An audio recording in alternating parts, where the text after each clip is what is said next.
es la crisis más difícil, la más profunda que ha vivido Panamá en lo que es el sector financiero, un centro bancario que se había iniciado hacía no muchos años, una crisis que estremeció a toda la ciudadanía.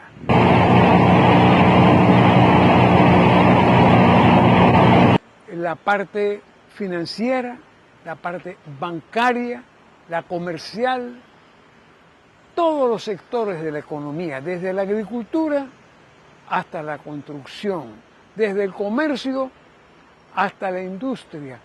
No quedó ningún sector que no hubiera sido llevado a algún tipo de crisis menor o mayor.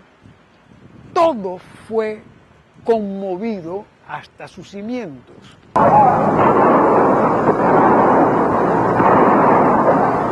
Estamos hablando ahora de ya la parte final, en el 87. En junio 7 del 87, cuando se destapan una serie de secretos bien guardados hasta ese momento y luego revelados de una manera patética, de cómo se hacían las componentes, de cuáles eran los elementos de corrupción que nos llenaban de horror. Hasta ese momento, estamos hablando de la primera mitad del 87, Panamá estaba creciendo a un porcentaje más o menos de 4,5%, que no es para nada grave, que es un porcentaje muy aceptable. A raíz de esas conmociones políticas, se estremece todo el andamiaje económico, social, político, bancario, y entonces comienza el panameño y el extranjero a perder confianza en el sistema bancario. Ya la inestabilidad, que es el peor enemigo de las finanzas y lo que lleva indudablemente a la desconfianza de todo el mundo, comerciantes, industriales y el consumidor, esta situación hace que el que tiene depósitos en el banco lo saque. Entonces comienza el sistema bancario a perder recursos. Y la verdad es que el sistema bancario perdió decenas de miles de millones de dólares. Los sacaban, los ponían en las cajas fuertes, los ponían en las cajas de seguridad de los bancos, los ponían en sus casas como en otros tiempos, y comienza entonces el efectivo a agostarse, comienza a escasear, y los bancos a perder su liquidez. El sistema bancario oficial se reduce su liquidez, el dinero con que cuenta para hacerle frente a sus necesidades diarias, baja de 35% a 14%. ¿Qué significa eso? Que el banco no puede prestar, que el banco no tiene el dinero con que cambiar cheques, con que pagar cuentas, y entonces comienza a escasear. Solicitamos respetuosamente al excelentísimo señor presidente de la República, don Eric Arturo del Valle, el retiro del Comando Sur de nuestro territorio, ya que su presencia no está contemplada en los tratados Torrijos-Carter y acuerdos conexos. Del 25, creo, de febrero de 1988, en donde se destituyó al comandante en jefe, y el comandante en jefe a su vez destituyó al presidente. El presidente se exilió en Washington, y allá el gobierno en exilio dio la orden al gobierno americano para que todo lo que eran impuestos, lo que eran dineros que tenían del gobierno panameño o de bancas panameños, lo retuvieran en los Estados Unidos y lo manejaran ellos, para que no cayera en manos del gobierno militar. ¿Qué sucede con eso? Que entonces ya Panamá no podía traer la cantidad de billetes que tenemos que traer siempre, porque nosotros no imprimimos los billetes vienen de los Estados Unidos. No habiendo billetes, los billetes prácticamente se deshacían del uso.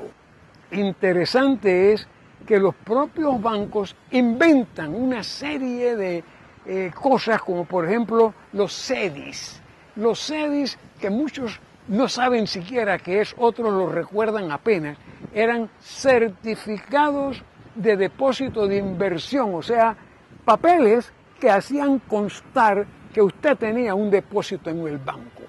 Pero el depósito no se sacaba, se manejaba a través de los CEDIs. Cuando ya no había la cantidad de billetes en circulación, porque los billetes no llegaban, porque a Panamá no se le pagaban los impuestos de afuera, porque aquí cada vez se hacía menor la cantidad de efectivo. Entonces el gobierno inventó una serie de documentos, papelitos, que se llamaban pagarés del gobierno. Entonces a los empleados públicos ya casi al final se les pagaba con cartoncitos debidamente impresos, que prácticamente era un papel moneda, porque si a usted le pagaban un salario, vamos a suponer de 100, le daban 5 papelitos de 20, papelitos, cartoncitos, no billetes. Esos billetes se convirtieron en una presa de especulación, porque si usted iba a una tienda a comprar con un papelito de 20, el comerciante decía, bueno, pero yo tengo que esperar a que se venza el pago de este papelito. Después, ese papelito se me puede perder. Después, ¿qué pasa si el gobierno cae? Yo te voy a dar, en vez de 20, te voy a dar 15. Entonces, el comerciante, el que cambiaba, tenía una ganancia, que es lo normal a veces en los bancos, cuando se lleva un papel que no es efectivo. Así se comenzaron a pagar salarios. Así se comenzaron los empleados a pagar en los supermercados por la comida, a comprar artículos de casa, artículos personales. Nuevas maniobras se realizaron esta mañana. Tropas del Comando Sur del Ejército Norteamericano acantonadas en las riberas del canal. Antes de la invasión, caótica.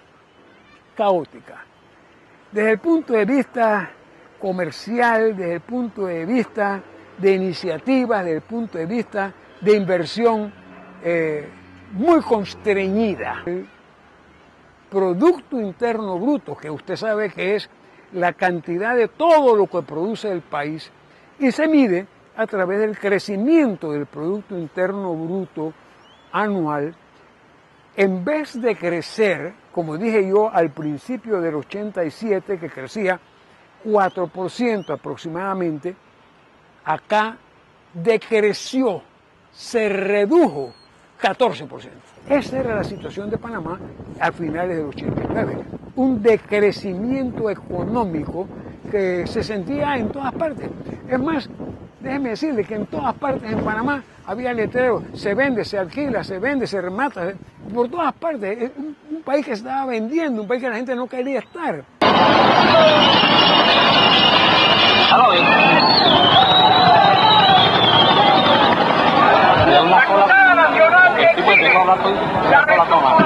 Fue una invasión triste.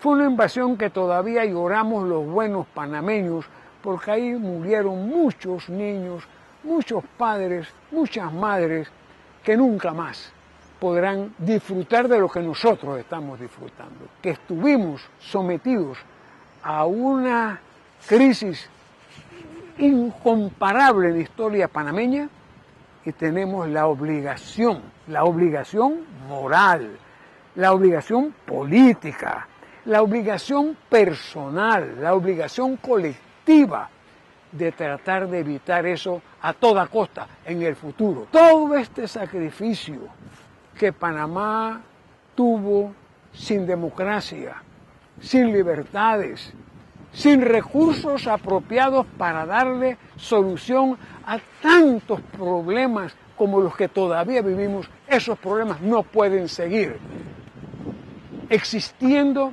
frente al derroche de recursos que estamos viviendo en estos tiempos.